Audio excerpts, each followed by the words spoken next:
I wish I could control the thoughts that scramble through my head. They torment me when I'm awake, and they tempt me out of bed.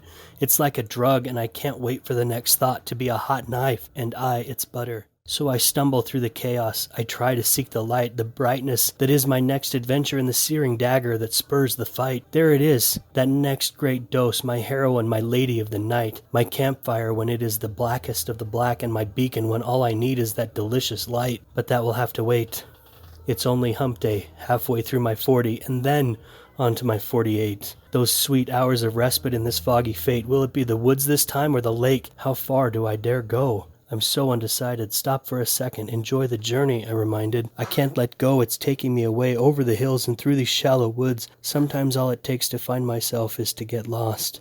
That's it. That's the heroine. That's the beckoning that melts the frost. That's the thing that keeps me pushing through the 40. Ugh, the 40. It's so hard when I'm 3 hours away from that long weekend.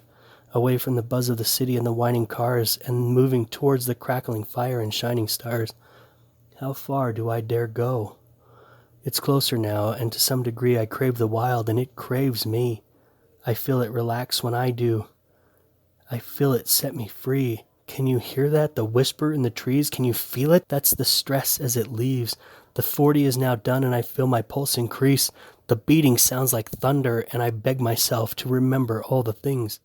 But it doesn't matter, because the excitement power washes the stress, and that blackness fades away. And all I can do now is try to throttle the thoughts running through my head of a campfire crackling in the dark and marshmallows roasting over the sparks, and silence. Silence that beckons me to get lost, to find comfort in solitude, to recharge, to find myself. How far do I dare go? I still my thoughts and try to remain grateful. Thank you for this warm fire. Thank you for this chair and the birds in the air. Thank you for reminding me that the 40 is less important than the 48. Thank you for the car I drive and the drive to press on. It's the little things, I remind myself. Take nothing for granted. Appreciate comfortable shoes and a soft rug.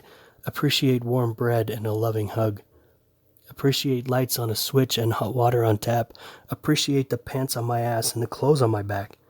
It's not one big thing, but many tiny gratitudes that make life worth living. And the worst part is that some of us will die having never been grateful for the right things. Like the friend you can call at 3 a.m. because they pick up anytime you ring. It's the honesty of family when you thought you needed a crutch. It's the power of liquor, but knowing when you've had too much. It's long talks with the one you love and never being hushed. It's being left alone when you don't want to be touched. I digress. The cool air is growing cold and the fire is growing old. It's time to be grateful for one more thing, for the bed that's luring me in promising dreams. So for now, I won't think of the 40, but rather be grateful for the life I lead and for the quiet lullaby of this stream.